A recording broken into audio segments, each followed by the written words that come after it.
आज की वीडियो में हम सीखेंगे वन टू वन क्रॉसपोंडेंस के बारे में। वन टू वन क्रॉसपोंडेंस से क्या मुराद है? इसका सिंपल मीनिंग ये है टू मेक पेयर, यानी कि जोड़े बनाना। इस बात को मिसाल के ज़रिए से समझते हैं। आपके पास मिसाल के तौर पे सेट ए है जिसके एलिमेंट्स हैं एंड और कार और इसके अलावा बॉल, ये इसके एलिमेंट्स हैं। और एक और सेट है सेट बी जिसके एलिमेंट्स हैं ए बी सी। ये हमारे सामने दो सेट हैं। अगर हम कहते हैं कि इन दोनों के दरमियान वन टू वन क्रॉसपोंडेंस है तो इस बात का ये मतलब होता है कि सेट ए के हर एलिमेंट को सेट बी में किसी न किसी एलिमेंट के साथ पेयर बनाया जाए।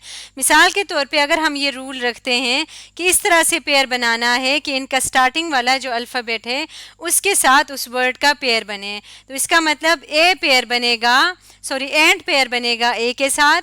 इसी तरह से कार को हम पेयर बना सकते हैं सी के साथ, और इसी तरह बॉल को हम पेयर बना सकते हैं बी के साथ। तो अगर हम इस रिलेशन को देखें या इस पेयरिंग को देखें तो यहाँ पे आप एक चीज़ नोट कर सकते हैं कि इस लिस्ट में हमने सेट ए के सारे एलिमेंट्स लिख लिए हैं। एंड कार और बॉल, इसमें 3 एलिमेंट्स थे, तीनों ही हमने लिख लिए हैं। और तीनों एलिमेंट्स का सेट बी में कोई ना कोई पेयर मौजूद है। जैसे एंड के लिए ए है, कार के लिए सी और बॉल के लिए बी। तो यहाँ पे हम कह सकते हैं कि जो सेट ये क्या है, ये क्रॉसपॉन्ड करता है या इसमें वन टू वन क्रॉसपॉन्डेंस है सेट बी के साथ। Set A has one to one correspondence with set B. ये हमें कैसे पता चला? क्योंकि सेट ए के सारे एलिमेंट का सेट बी के एलिमेंट्स के साथ पेयर बन गया। तो यहाँ से वन टू वन क्रॉसपोंडेंस के बारे में हम एक बात कह सकते हैं, और वो ये है कि इनमें number of elements must be same. तो हम यहाँ पे लिख सकते हैं नंबर ऑफ एलिमेंट्स जो दोनों सेट है उसमें मस्ट बी सेम। जब हम सेट की क्रॉसपोंडेंस की बात करते हैं तो सबसे पहली चीज़ क्या होनी चाहिए? उनमें नंबर ऑफ एलिमेंट्स इक्वल होना चाहिए, जिसको हम सेट की कार्डिनैलिटी भी कहते हैं। यानी सेट में अगर सेट ए में एलिमेंट्स की तादाद 3 है तो सेट बी में भी एलिमेंट्स की तादाद 3 ही होना चाहिए, ना 3 से कम हो और ना ही 3 से ज़्यादा हो। अब अगर हम इसी सेट को दोबारा कंसिडर करें और सेट बी में अगर हम एक एलिमेंट का इजाफा कर देते हैं, यानी कि सी के बाद हम यहाँ पे लिख देते हैं डी, तो अब हम देखते हैं कि क्या अभी भी इनमें वन टू वन क्रॉसपोंडेंस है। तो यहाँ पे आप देख सकते हैं कि एंड क्रॉसपोंड करेगा अगेन किसके साथ? ए के साथ। तो हम एंड को यहाँ पे क्रॉसपोंड करवाएंगे। ये क्रॉसपोंडेंस का साइन होता है, दोनों तरफ एरो हेड होता है, एंड ए के साथ। इसी तरह से कार क्रॉसपोंड करेगा सेट में, दूसरे सेट में सी के साथ, और बॉल क्रॉसपोंड करेगा बी के साथ। तो बॉल का क्रॉसपोंडेंस हम लिखते हैं बी के साथ। लेकिन अब यहाँ पे डी बचा है। डी ऐसा एलिमेंट है जिसके साथ कोई भी पेयर यहाँ पे मौजूद नहीं है। इसका मतलब ये हुआ कि यहाँ पे डी के साथ कोई क्रॉसपोंडेंस नहीं आ रही, यानी कि आप कह सकते हैं कि सेट ए और सेट बी में कोई क्रॉसपोंडेंस नहीं है, ये वन टू वन क्रॉसपोंड नहीं करता। इस बात को हम ऐसे भी देख सकते हैं कि अब सेट बी में जो एलिमेंट्स की तादाद है वो 4 है, जबकि सेट ए में एलिमेंट्स की तादाद 3 है। दोनों में एलिमेंट्स की तादाद बराबर नहीं है, तो यहीं से भी हम कह सकते हैं कि इनमें वन टू वन क्रॉसपोंडेंस नहीं है। अब अगर इसी सेट में हम छोटी सी और मॉडिफिकेशन कर लें, सेट ए में अगर हम एक एलिमेंट का इजाफा कर देते हैं बॉल के बाद, यहाँ पे हम फॉर एग्जांपल लिख देते हैं कैट बी, तो अब जो हमारे पास ये दो सेट्स आ गए हैं सेट ए और बी। तो अब हम इसमें दोबारा से क्रॉसपोंडेंस देखते हैं। अगेन एंड क्रॉसपोंड करेगा जैसे कि हमने रूल डिफाइन किया था इसके स्टार्टिंग वाले अल्फ़ाबेट से जो कि ए है। इसी तरह से कार क्रॉसपोंड करेगा सी के साथ, क्योंकि कार किससे स्टार्ट होता है? सी से। और इसी तरह से बॉल किसके साथ होगा? बॉल क्रॉसपोंड करेगा बी के साथ। तो यहाँ पे हम लिखेंगे बॉल क्रॉसपोंड्स टू बी। और अब यहाँ पे एक और एलिमेंट है cat, C A T cat, और कैट किससे क्रॉसपोंड करेगा? अगेन क्योंकि ये स्टार्ट होता है सी से तो हम कहेंगे कि ये सी के साथ क्रॉसपोंड करता है। तो अब सेट ए और सेट बी के तमाम एलिमेंट्स का पेयर बन चुका है, बजाय इसके बावजूद इसके कि सेट ए में 4 हैं जबकि सेट बी में नंबर ऑफ एलिमेंट्स 3 हैं। लेकिन यहाँ पे एक और प्रॉब्लम है, वो ये है कि सी 2 दफ़ा रिपीट हो रहा है। तो जब भी हम 1 to 1 क्रॉसपोंडेंस की बात करते हैं तो किसी भी सेट में ना इस तरफ और ना ही इस तरफ कोई भी एलिमेंट रिपीट नहीं हो सकता। यानी कि ऐसा नहीं हो सकता कि यहाँ पे एक एलिमेंट मौजूद हो और उसका यहाँ पे किसी 2 एलिमेंट या 2 से ज़्यादा एलिमेंट्स के साथ मैपिंग हो, तो ये पॉसिबल नहीं हो सकता। इसका मतलब ये हुआ कि अगेन ये 1 to 1 क्रॉसपोंडेंस नहीं है। तो 1 to 1 क्रॉसपोंडेंस के लिए ये चेक करना बहुत ज़रूरी है कि दोनों सेट्स की कार्डिनैलिटी इक्वल हो। जहाँ कार्डिनैलिटी इक्वल नहीं होगी वहीं पे हम कह देंगे कि ये 1 to 1 क्रॉसपोंड नहीं करता। अब हम बात करेंगे ज्योमेट्रिकल शेप्स की। तो इसके लिए हम ट्राइंगल ले आते हैं। ये हमारे सामने है ट्राइंगल ए बी सी, और इसके साथ हम एक और ट्राइंगल ले आते हैं, ट्राइंगल एक्स वाई जी। अब हमने इनमें 1 to 1 क्रॉसपोंडेंस देखना है। तो ट्राइंगल ए बी सी में 3 वर्टिसेस हैं और ट्राइंगल एक्स वाई जी में भी 3 ही वर्टिसेस हैं। और अगर हम इसी तरह से इसको रख के देखें तो यहाँ पे आप देख सकते हैं बी जहाँ पे है पहले ट्राइंगल का वहाँ पे y आ रहा है, जहाँ पे a है उसके साथ x आ रहा है और जहाँ पे c है उसके साथ z आ रहा है। तो यहाँ पे इसका मतलब ये हुआ कि सबसे पहले हम वर्टिसेस में 1 to 1 क्रॉसपोंडेंस लिखेंगे। तो अभी हमने देखा था कि जो वर्टेक्स a है ये क्रॉसपोंड कर रहा है किसके साथ, x के साथ। ये क्रॉसपोंडेंस का सिंबल हम बीच में यूज़ करेंगे और फिर हम यहाँ पे लिखेंगे x, a क्रॉसपोंड्स टू x। इसी तरह से b के ऊपर y मैप हो रहा था तो हम लिखेंगे वर्टेक्स b जो है वो क्रॉसपोंड करता है y के साथ, और इसी तरह से वर्टेक्स c क्रॉसपोंड करता है z के साथ। यहाँ पे जब भी हम ट्राइंगल में क्रॉसपोंडेंस देखेंगे तो सबसे पहले हम वर्टिसेस में क्रॉसपोंडेंस देखेंगे। यहाँ पे एक और इम्पॉर्टेंट बात आपने याद रखनी है कि जब भी हम शेप्स में क्रॉसपोंडेंस देखते हैं तो इसमें नंबर ऑफ वर्टिसेस का इक्वल होना ज़रूरी है।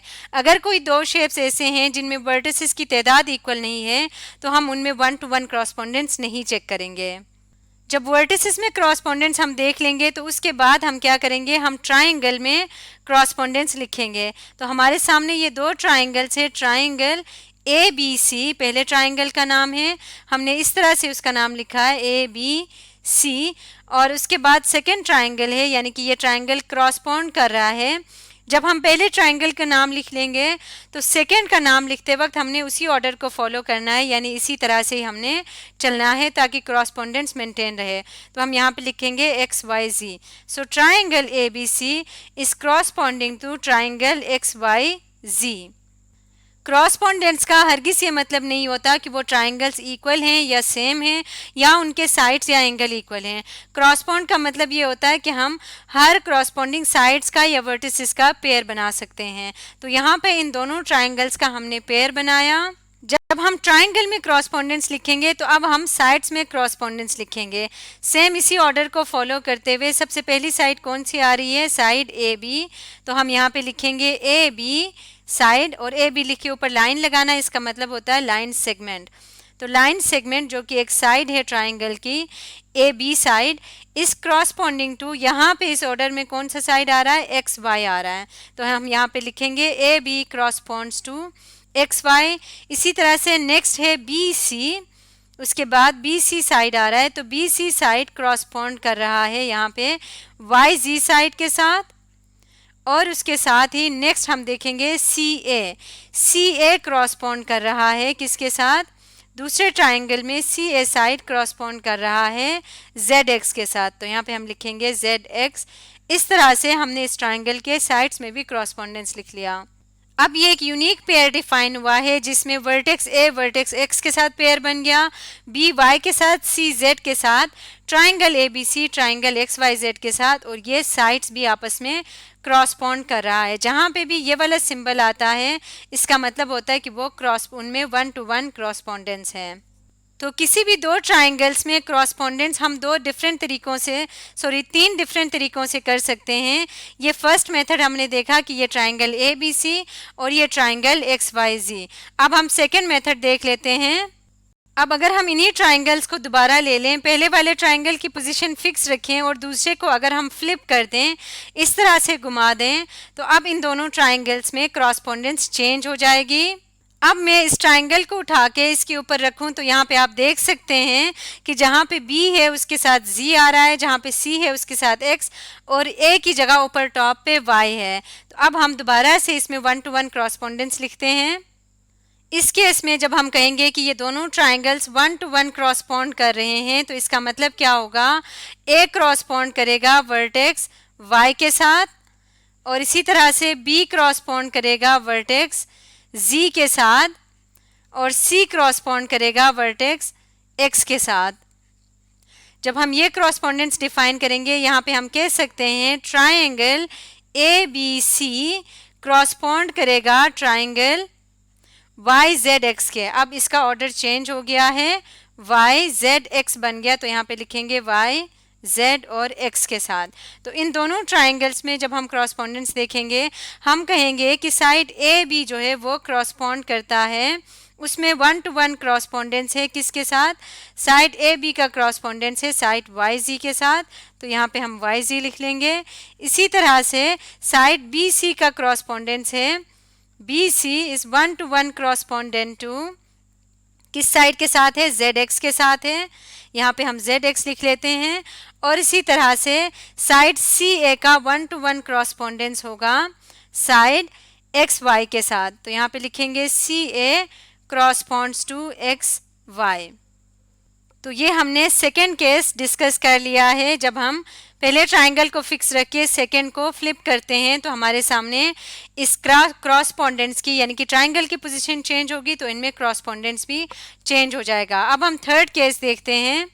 अगेन हमने ट्राइंगल ABC की पोजीशन फिक्स रखी है और सेकेंड ट्राइंगल को हम रोटेट कर देते हैं, तो अब यहाँ पे आप देख सकते हैं Y और A क्रॉसपोंड कर रहा है, X और C, तो Z और B क्रॉसपोंड कर रहा है। तो अगर इसमें हम वर्टिसेस में देखें तो A Z के साथ, B X के साथ और C Y के साथ क्रॉसपोंड करेगा। और इसी तरह से अगर हम ट्राइंगल्स की बात करें तो ट्राइंगल ABC क्रॉसपोंड करेगा ट्राइंगल ZXY के साथ, तो यहाँ पे लिखेंगे ट्राइंगल ZXY।